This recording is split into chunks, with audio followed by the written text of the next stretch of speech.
We measure or quantify our existence based upon how productive we are, right? Now, that's the slave mentality. Only a slave thinks, only a slave quantifies its existence through how productive it is. That's one example about what I mean about all these limiting beliefs that we have programmed into us.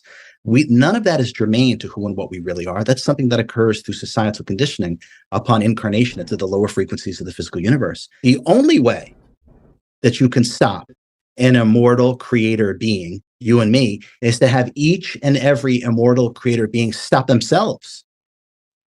And that's the self-judgment.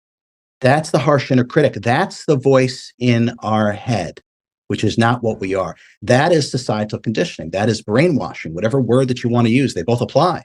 But that is the only way that you can stop an immortal creator, is to have each and every one of them stop themselves, and then we stop each other. By questioning it, you're going to see it for what it is. It doesn't belong to you. And once you realize it doesn't belong to you, it has nothing to do with you, at that point, you can delete it and move forward. And this is how we're able to overcome fear, sadness, anxiety, depression, by questioning the character who is aware of these things. And then once you question the character, and the character starts to move away, the real you takes over, and the real you is unlimited.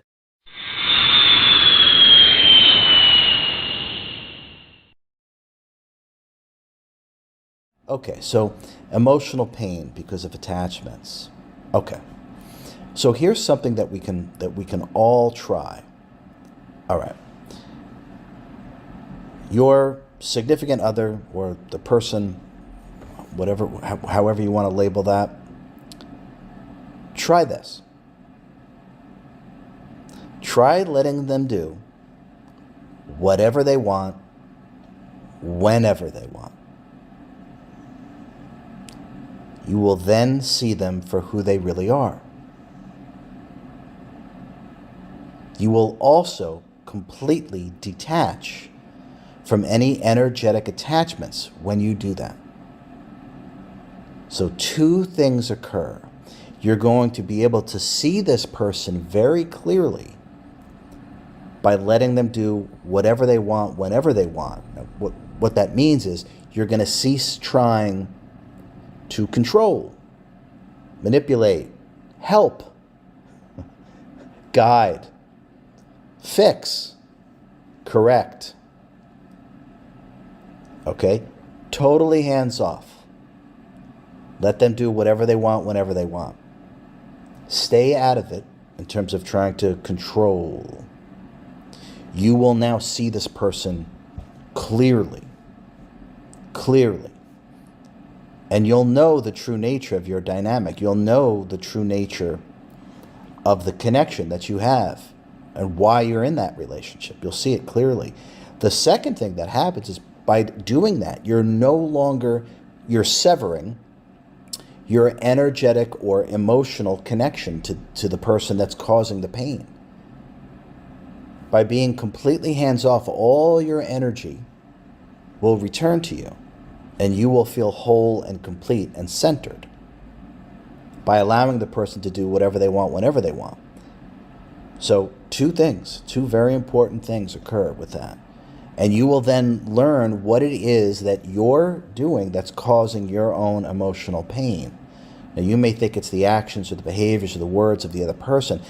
No, what was actually driving? What was the motivating factor, the driver, in terms of forming that relationship in the first place? That's really what we need to understand.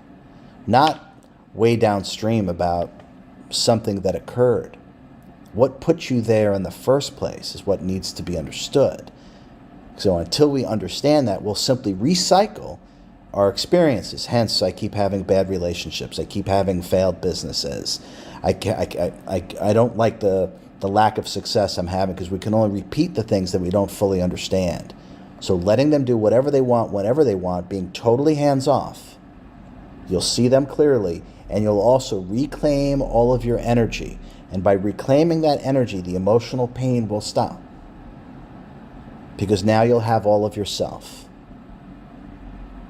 You'll no longer be going for the ride in terms of whatever happens with the relationship, because you're energetically attached.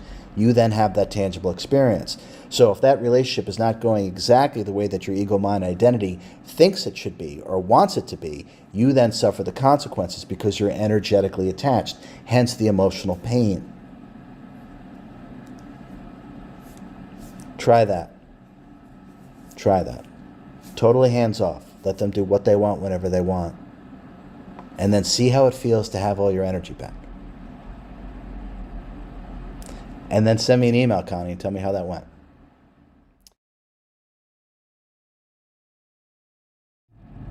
Hello, RJ. I have family members who are narcissists. I am literally dreading the upcoming holiday season. I can't get out of the family gatherings, and I am already totally stressed out and agitated. What is the best way to handle them when everything they say and do is toxic, manipulative, and judgmental towards me? Thanks so much for your answer, and I will be binge watching your videos throughout the holidays to keep sane. Sierra. Okay, Sierra. Thank you so much for the question. All right. Narcissism. So I'll briefly explain, and maybe at some point I'll go into much greater detail about narcissism, how it's formed, why it even exists, and so on and so forth. But for now, we could just look at narcissism as sort of the opposite of self-realization. So it is the complete disengagement from the true self, or the I am, or the sentience, which is really love and wisdom, and whose subsets are talents and abilities.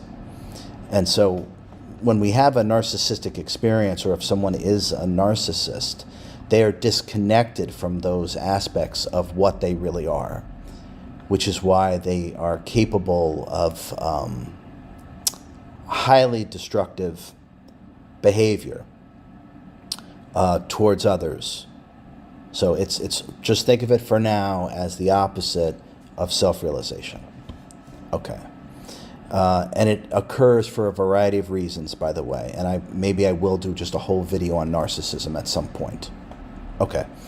So how to best deal with family members that exhibit those traits. Okay. The first thing to realize is that every single notion, every word that we say, every emotion, every physical action that we take and express is really just the reflection of ourself outwardly. Okay, so the analogy that I've used before is when you play cards, right? Everyone holds their cards up so other people can't see them, right? So when you express yourself, what you're really doing is revealing your cards. You're revealing your beliefs, your fears, your wants, your desires, your expectations, your ruminations. So anything anyone says or does, or in any way that they express themselves, they are expressing them. They're showing you their cards. It actually has nothing to do with you. Judgment says everything about the one doing the judging and nothing about what is being judged. So that will take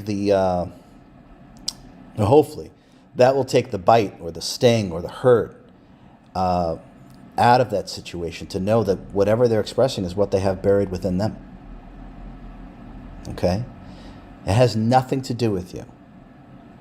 Even if it's directed at you, it's about them.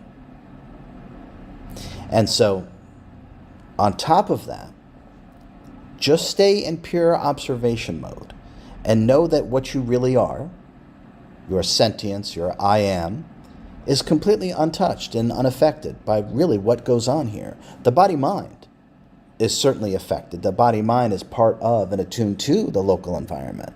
But what you are is beyond that.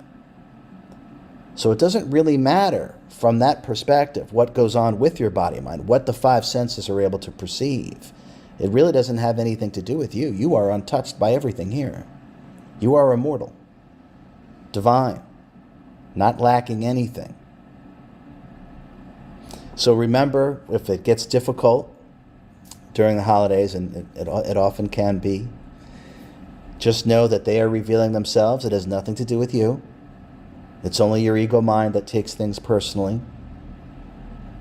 And know that what you really are is completely untouched, unscathed by whatever goes on here. And just stay in observer mode. And don't let yourself get dragged into, we'll say, defending yourself or justifying yourself.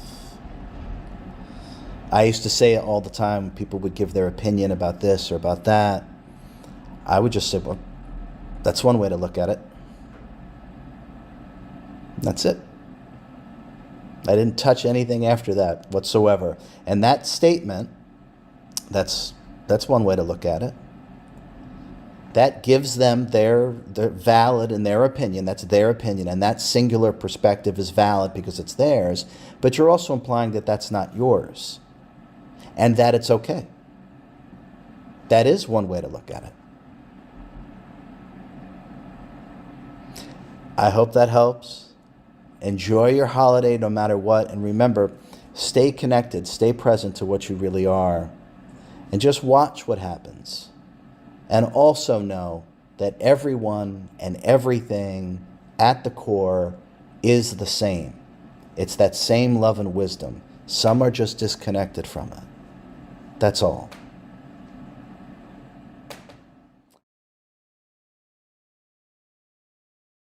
Would you say that we are slaves to our subconscious mind? I would say the slave mentality has been programmed into the subconscious mind 100%. This has been going on for thousands of years. That might even be a whole nother talk that we could have. That's your next book.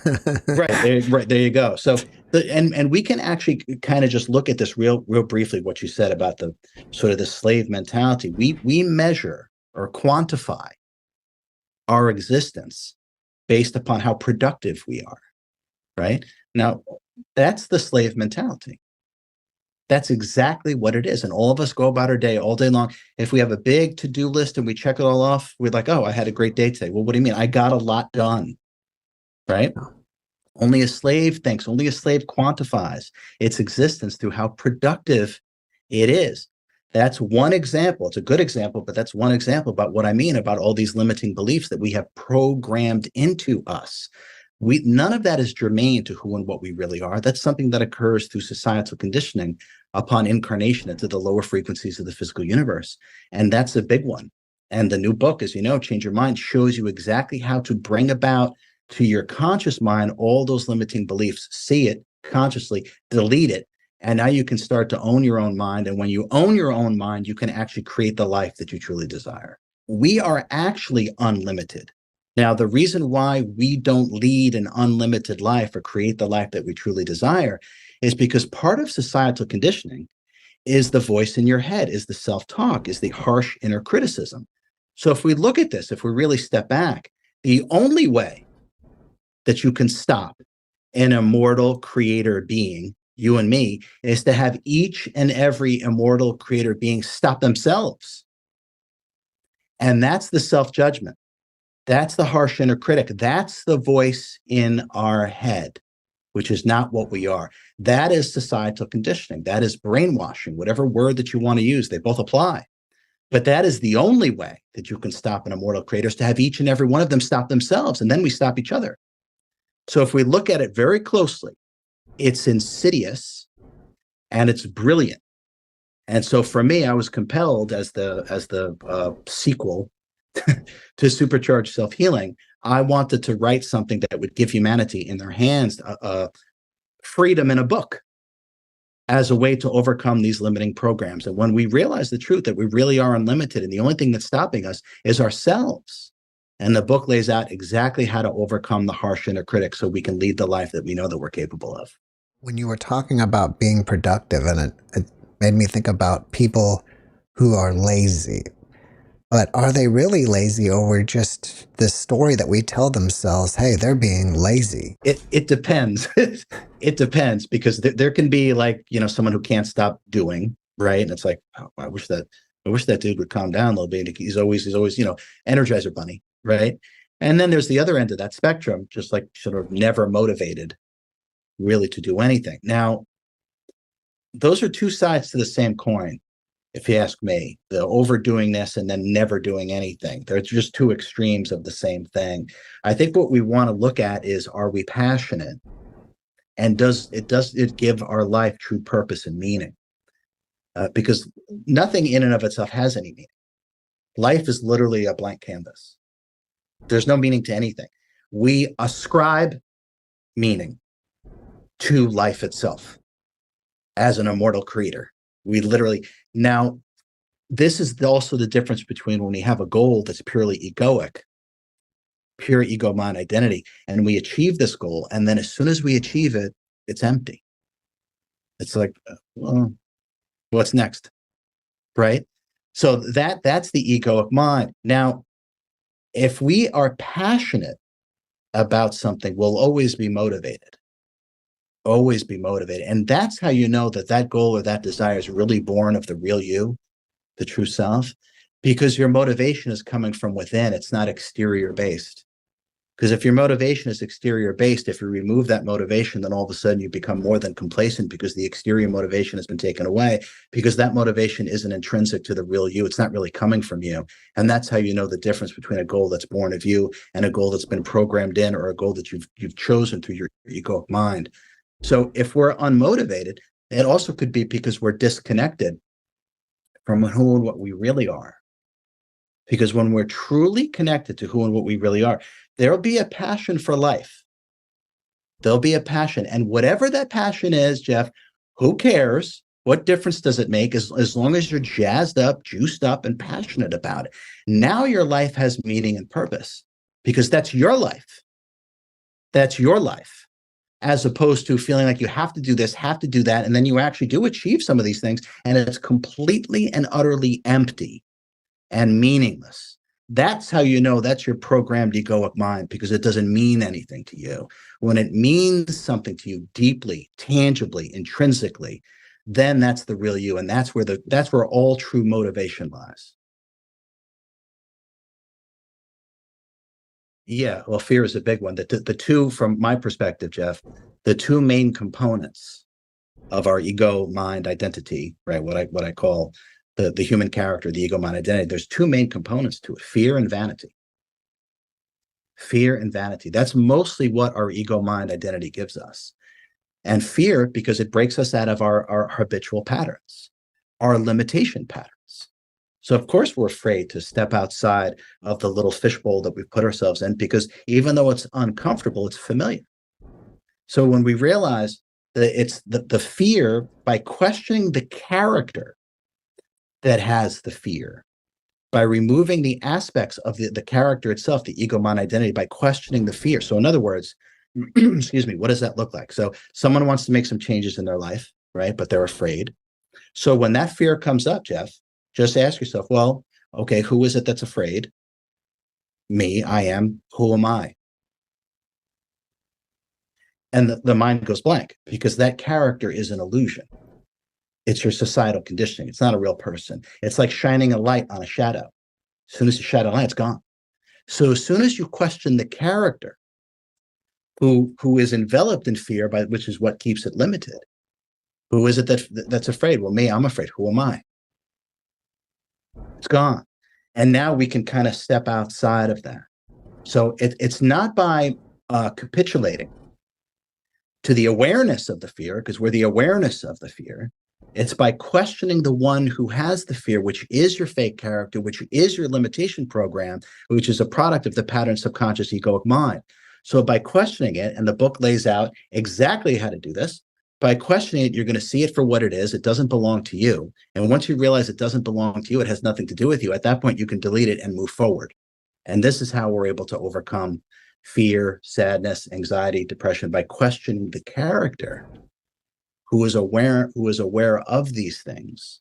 And then once you question the character starts to move away, the real you takes over, and the real you is unlimited.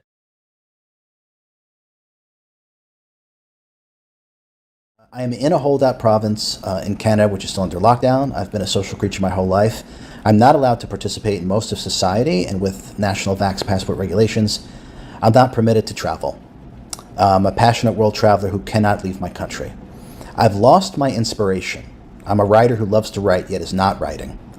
My motivation for anything is all but gone, and this is the first time in my life I have no goal, no plan, no enthusiasm for anything.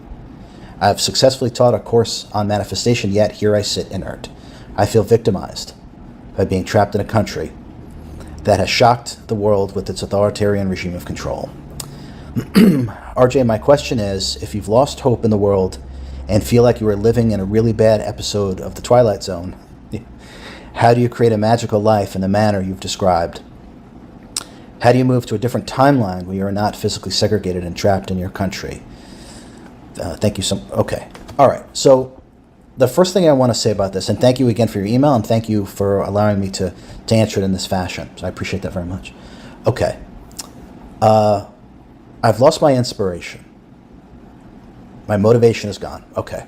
Now, this happens and can happen to all of us when we are relying on something outside of ourselves to provide the inspiration itself or the motivation. Okay?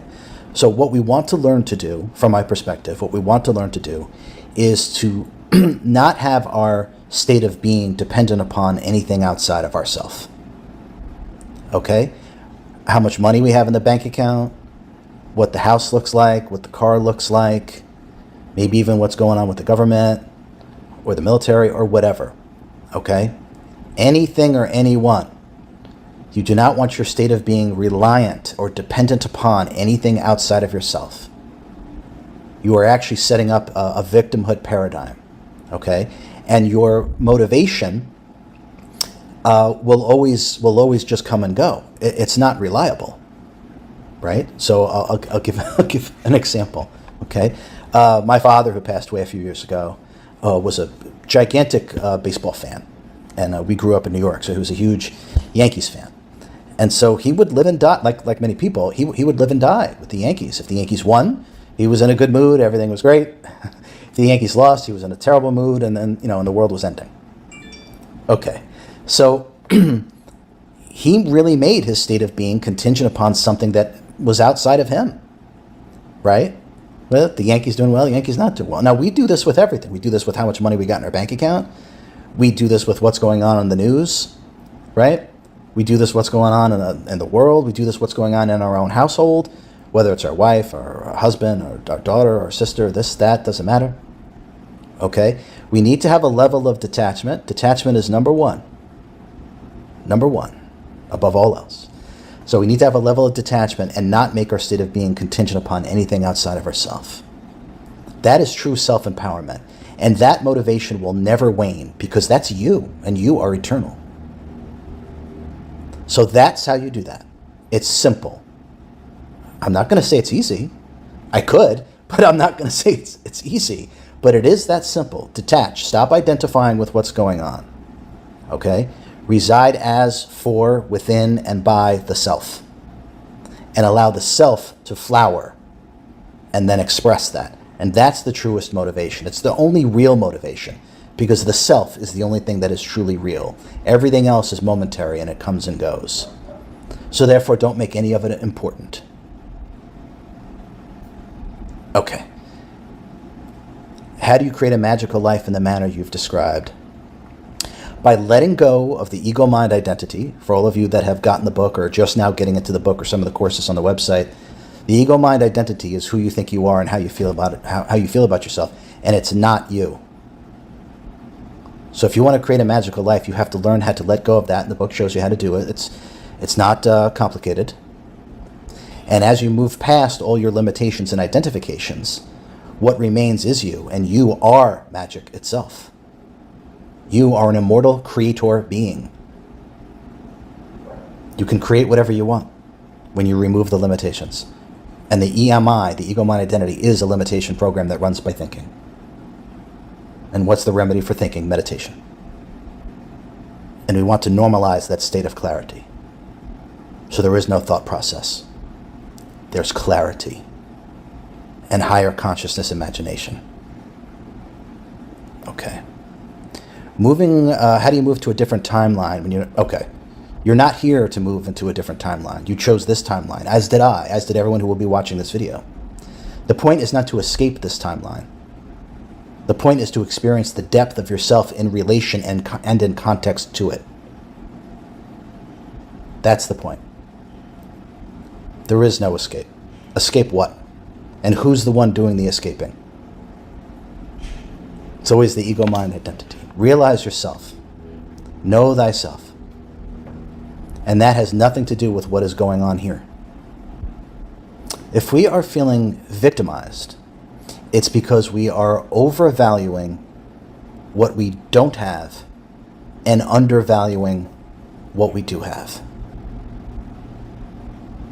Really sit with that. It will clarify everything for you.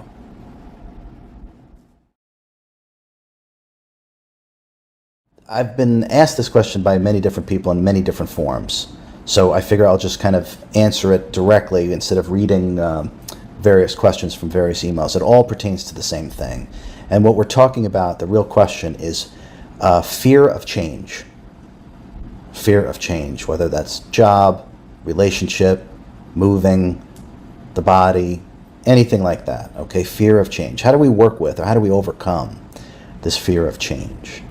Okay, if we start to look at from a detached perspective, and by the way, everything should be experienced in a detached state.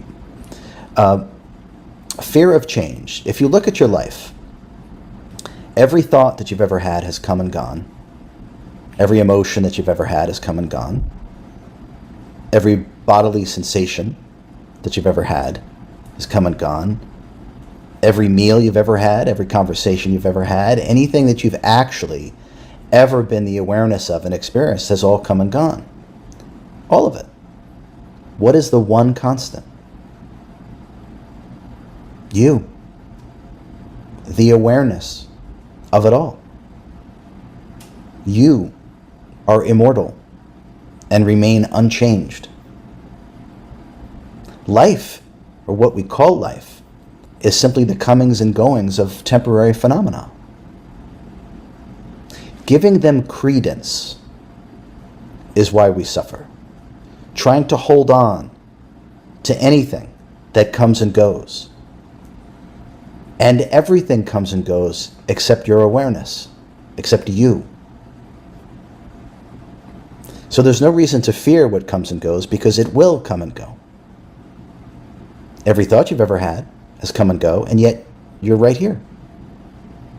Every emotion you've ever had has come and gone, yet you're right here.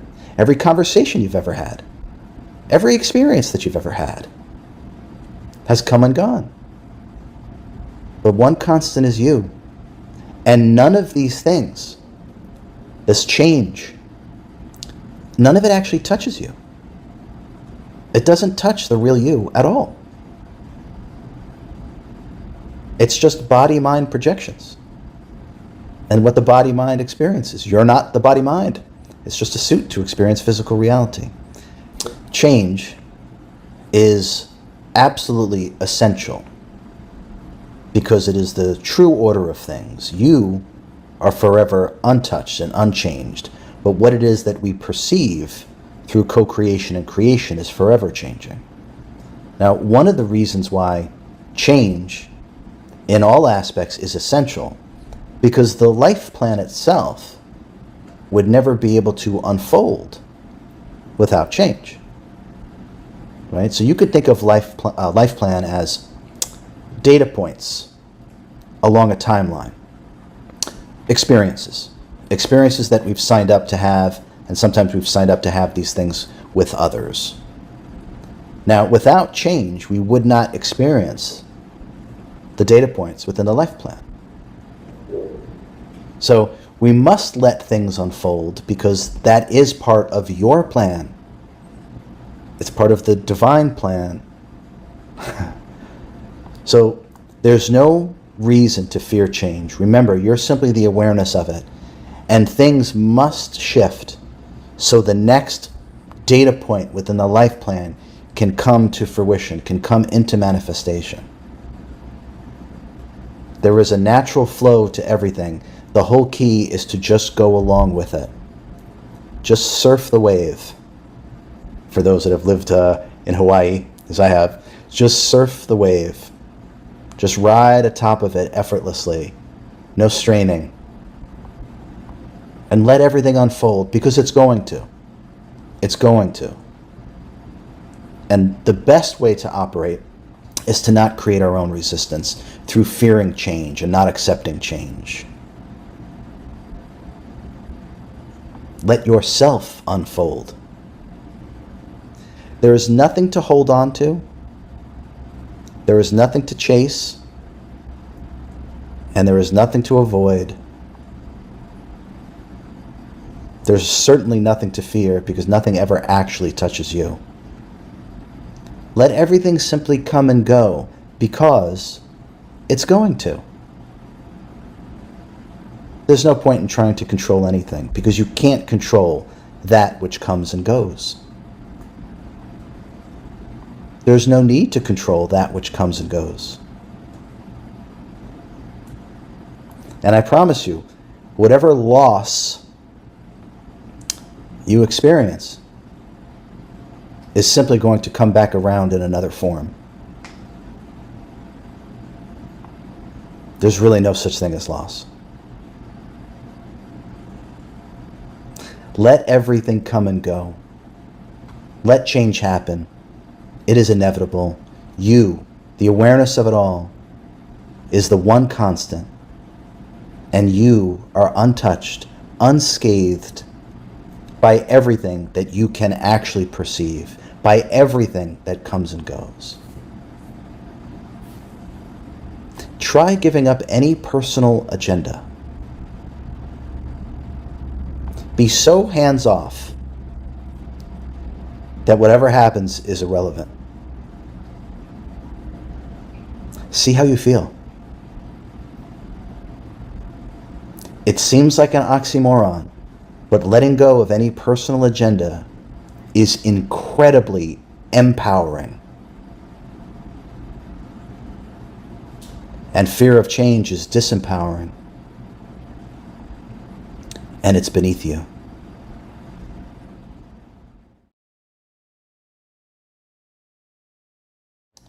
RJ, I have lost my desire to be here on this earth. I am sick now, and I know I can heal myself. But I have detached so much from here and feel so disappointed in humans. Such selfishness and fear has been revealed to me in loved ones who I expected more.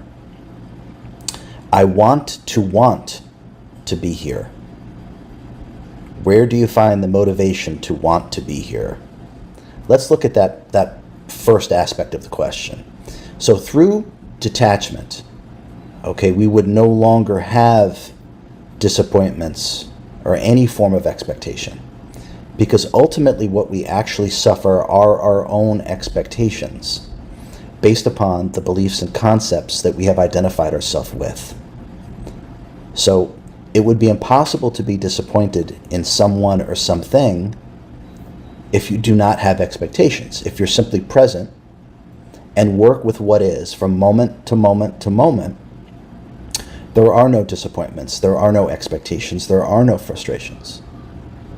So from my perspective, when we actually experience authentic detachment, we are now detached from the ego-mind identity and the limitation program that it runs through thinking based upon beliefs, concepts, ideologies, and past impressions, or what we call memories. So once we have detachment from that, we experience every moment fresh and new. We're not bringing anything to the table. So there's no way to have expectations, and there's no way to be disappointed. More importantly, there's no way to suffer your own expectations, because you do not have any through detachment. You're simply present, and you're engaged in whatever it is that comes across the screen of your consciousness. And through that detachment, we don't react to things based upon previous identifications. Because we're detached, we can simply respond from the self, or not respond, which is also a response. Right? But we're not reacting based upon identification. So through authentic detachment, Catherine, I would say that we would lose the experience of disappointment. We would lose the idea of having expectations in regards to anyone or anything. Okay, I hope that's helpful. And then you also asked here about, I want to be here. Where do you find the motivation to want to be here? Okay. Well, for myself, there is the tangible understanding of myself incarnating to be here now in this moment. We could call it the 21st century, if you like. So I do want to be here, and anyone who's here actually wants to be here. It's the character that you have created, or the ego mind identity, that has become unpalatable for you, and therefore that unpalatable character is not able to work in an effortless or peaceful way within its own surroundings or the environment or the backdrop that we call so-called reality. So it's really the character that we actually create that doesn't work, that doesn't want to be here. The self, the soul, the sentience, what you really are, does want to be here, otherwise you wouldn't be here. So we create, just like everything else, we create our own resistance. And so when we don't work with the ego mind identity and we just sort of remain present through detachment of the ego mind identity, there is no resistance to anything, because resistance doesn't actually exist. It's created. It is not part of what is. There is no resistance to anything. Now remember that the physical eyes can never reveal the one true concrete reality. So this is why we don't want to use the physical senses for non-stop mental analysis, because the physical senses reveal very little. And frankly, so does mental analysis when we're using the finite mind or the intellect. That also reveals very little. So what we want to do is just let the five senses operate, because they're going to. But we need to start to refrain from the analysis or the judgment. And when we refrain from the analysis and the judgment through detachment, we realize that it's just life, it's just experience. And that's all that is actually happening. And by the way, that's all that ever happens. It is the character that we create that becomes the filter that is no longer palatable to us, and therefore it doesn't fit in terms of how the world is supposed to be in accordance to our character. It's supposed to be like this, it's supposed to be like that, people are supposed to be this way. There is no supposed to. It doesn't exist. So in terms of wanting to be here, as we said, your essence, what you really are, does want to be here. That's why you're here. Your character has now become so difficult to manage that it wants to leave. Okay. What I would like is for your character to leave and you remain here, present.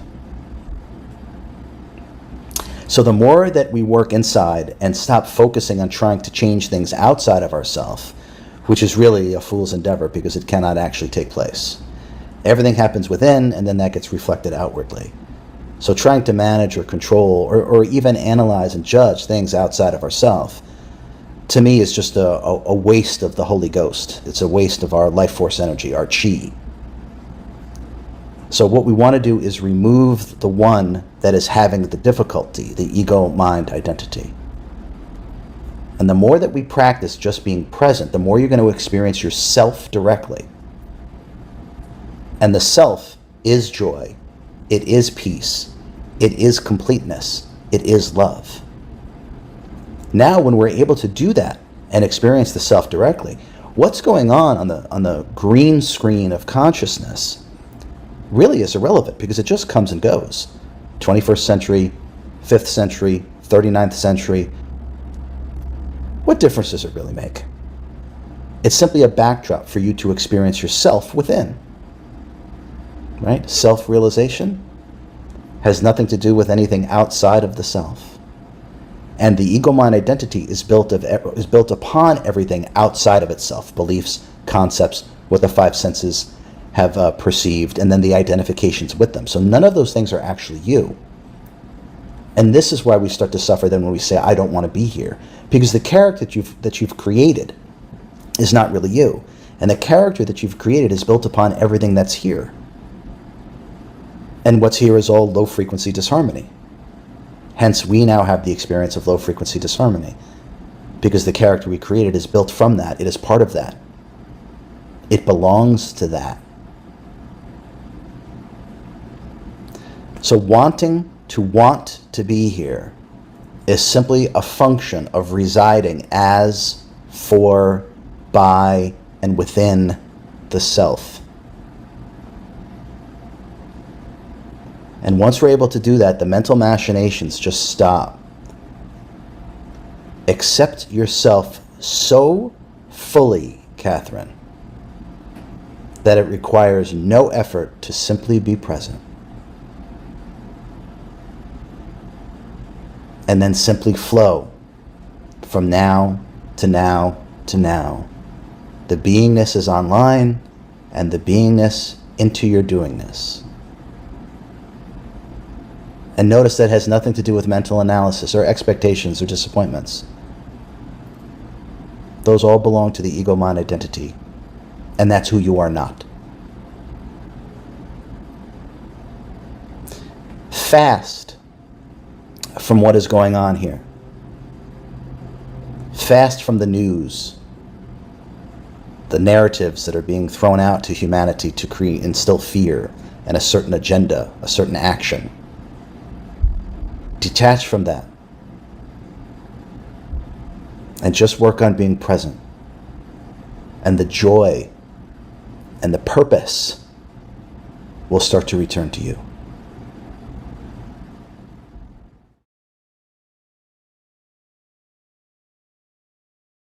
If we ask ourselves, what is it that we're protecting?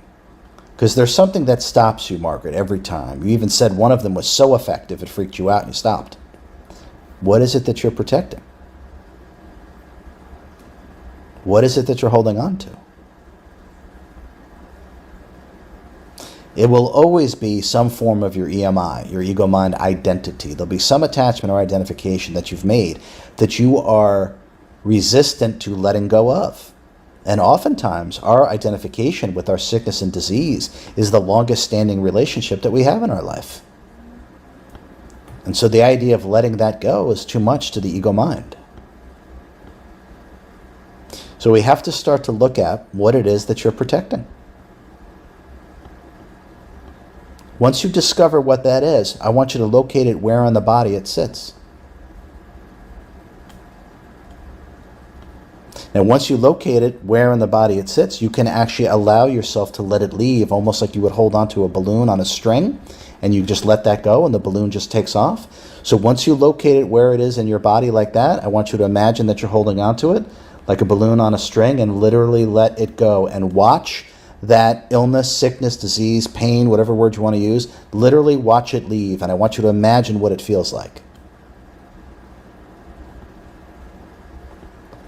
So that's one way to address that. There is a fear-based resistance. This is not unique to you at all. This is an epidemic. We are holding on to things. We are protecting something, which is always driven by fear. What is it that we are protecting? What is it that we are holding on to? Upon deeper self-awareness, we will realize that the self is whole and complete as it is, and there's nothing that you need to hold on to. Whatever you're holding on to is not you.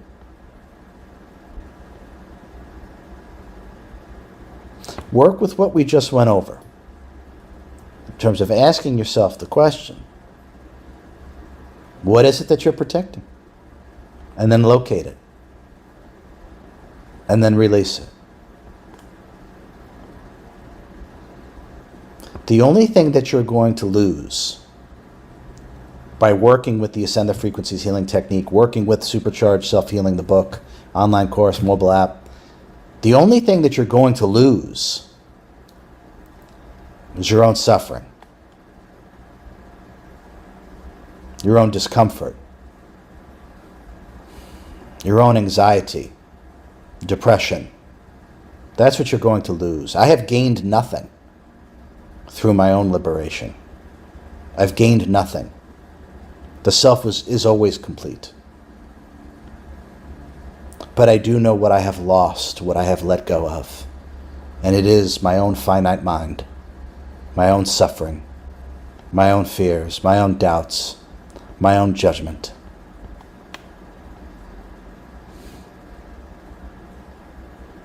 It's always fear. And fear is there unless we are rooted within the self. And allow these teachings, allow the book, allow the mobile app to guide you, to teach you, to liberate you. Use it. There is absolutely nothing you need to protect. What you are is untouched and unscathed from the human condition. The body-mind may have some problems, but what you are, your consciousness, your self, your sentience, your soul, your spirit, is untouched by what happens here.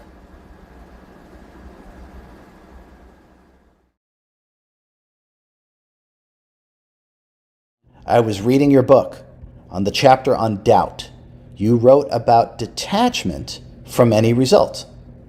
For clarification, you've detached from any result but the desired intentional result of transcendence of permanent paralysis and severe disease. Am I correct? Love you, brother. Rashim. Rashim, I love you too. Fantastic question. And kudos to you for overcoming an opiate addiction. Well done, my friend. Well done. So what are we talking about here when we talk about detaching from any desired result? Okay, this is a bit tricky, okay, for the pattern subconscious egoic mind. One, because we're such a result-oriented species, right? Okay, now this is problematic on many reasons. So let me just address Rashim's question directly. So the order of creation, as I experience it, okay, starts with desire, then intention, then thought, then emotion, then action, then behavior. That is the order of creation as I experience it from a heightened state of consciousness. Now, if you notice, desire and intention are at the top. Okay, now what that means is the desire and intention are frequencies that exist above thought, emotion, action, and behavior. The higher the frequency, the more powerful and the more potent. Okay, higher frequencies affect and dictate what goes on in lower frequencies. Nothing originates in the lower frequencies. We don't originate from here. We are projected from up on high. Okay, so if we want to be more in alignment with ourselves, we have to work in a higher consciousness or higher frequency way because we are supremely high frequency beings. Now, to do that, we have to work at the very beginning. From my perspective, we have to work at the very beginning in terms of the order of creation to be as powerful a creator as possible. And Rashim is right. This is part of how I literally put myself back together through permanent paralysis, chronic disease, and life-threatening illness. Most of you know that whole story. If you haven't gotten my book, get it. Supercharged Self-Healing. It'll change your life completely. So what we want to do, we want to align ourselves with our desire and intention because those are higher frequencies than thought, emotion, action, and behavior. Therefore, they are more powerful. So once we have set our desire, okay, we have decided upon a desire. For me, personally, it's just easier to talk about it. I wanted to walk. Obviously, right? I was permanently paralyzed from the chest down. So my highest desire, my specific desire, was to be able to walk again. Okay. The drop down from desire is then intention. So what you want to do is harness your intention with your desire. You could think of it as your will or your determination, okay? Once those things are merged, if the desire and the intention are merged with you and it becomes one thing, you are now unstoppable. Now what happens is that every thought, emotion, action, and behavior will automatically be in accordance with your desire and intention, because that's how the information trickles down frequentially into the mental body, into the emotional body, into the etheric body, and then into the physical body. So what you want to put is the desire and the intention, harness yourself and unify yourself with that. That keeps you in the act of creation. This is important, because the moment you stop, right, you're now looking for a result. When you look for a result, you've stopped the process of creating or manifesting. This is very important to understand. Let me give a ridiculous analogy because I like ridiculous analogies. Okay, if you get in your car, you put in your GPS, you're going to the store, right? Many of you have heard me use this analogy before. but it bears repeating, okay? Listen to me. You put your address into the GPS, you're going to the store, right? Okay. Once you set the GPS, do you even think if you're not going to get there? Do you doubt that you're going to get to the store? Or do you just to follow the intention? You follow the GPS blindly. Yes? Okay. Do you pull over halfway to the store, get out of your car, pull over the road, and just start looking around to see if you're going to get closer, if you're any closer to the store? Are we closer? Am I almost there yet? Does anyone do that? This is what looking for results does. It stops the process. You're no longer getting any closer to the store, are you? Okay, so it's a funny analogy, but I want you to really look at that. Really look at that. The key is to unify desire and intention in self. Complete unification, no separation. Then everything that you think about, emote, take action, or behaviors that you develop will be in complete accordance with that. And you're not looking for a result because you continue to drive to the store. And then at some point, hey, we're here. We got there. We're here. At some point, I stood up and started walking, just as I said I would. Does this make sense? I hope so. Okay, that's how you use desire and intention, and you forget about fixating on a result. It takes you out of the process of creating and manifesting. Just like you don't pull over to the side of the road and say, am I any closer to the store? Now you're not getting any closer, are you? Why? Because you're looking for a result. This is tricky for the ego mind, very tricky for the ego mind.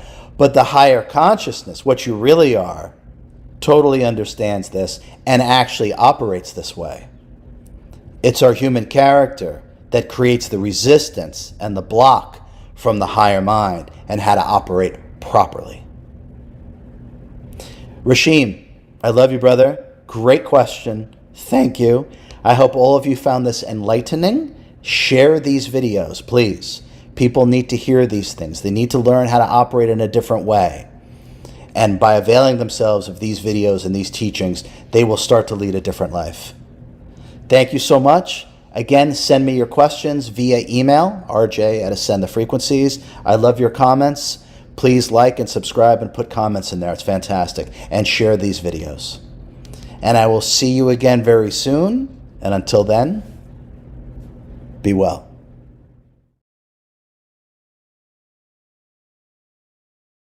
My EMI is going crazy. Monkey mind. It seems as though it is trying to do a life review of all bad things I've done, and playing judge and jury too. It seems as though it's trying to use evidence against me to justify why I need it.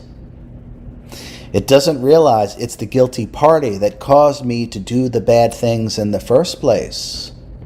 Here's the question.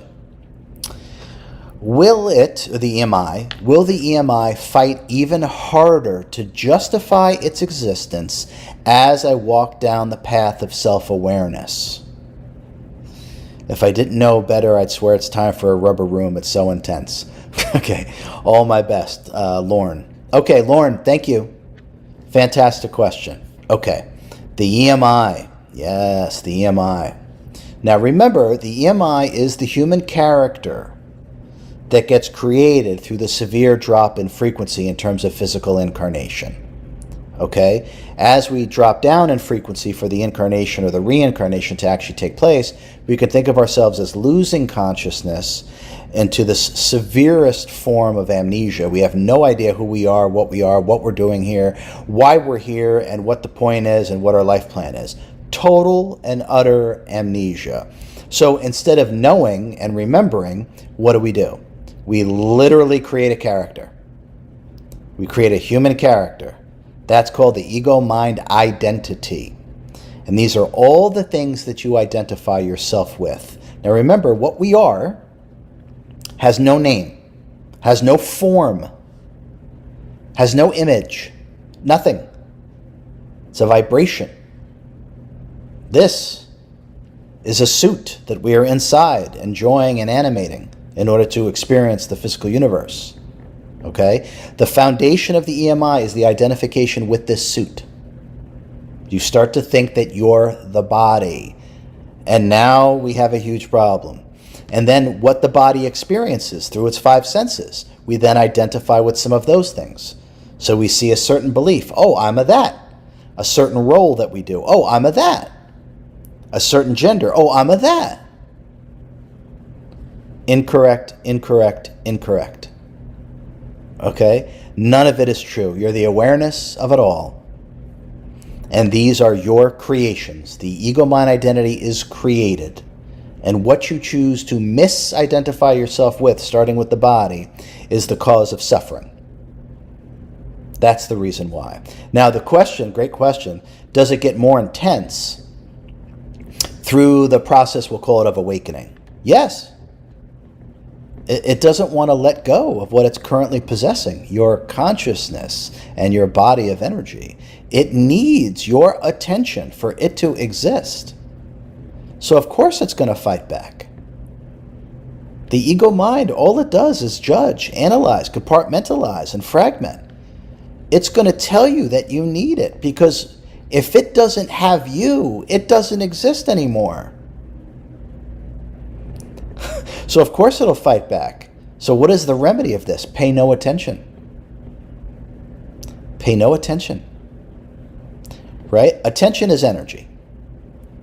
What you give attention to grows. That's why they call it paying attention. There's an energetic cost to this.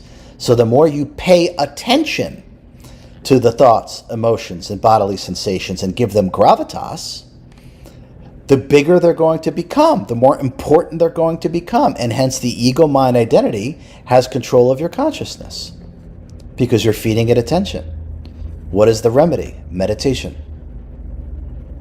Stillness, inner silence. There is no ego-mind identity without thought. That's why I state in my first book, the ego-mind identity is a limitation program that runs by thinking. Really let that statement hit home. Now, one of the quick ways that we can get over this, and yes, Lauren, it'll get worse and worse and worse. So pay less and less and less attention to it. Until finally, it's defeated. Then when the voice in your head ramps up, it just won't have the same sway over you. It just won't. You'll pay it no mind. You'll realize that's just a thought. That's just my programming. That's just my ego mind. That's just my pattern subconscious. Seeking attention, therefore energy, so it can continue to exist. So yes, it'll ramp up. Doesn't matter. Be still, be silent. And say to yourself, I am the conqueror of my mind and body. And feel that. The EMI is a petulant child next to the towering presence and power of the self. But you must put it in its place.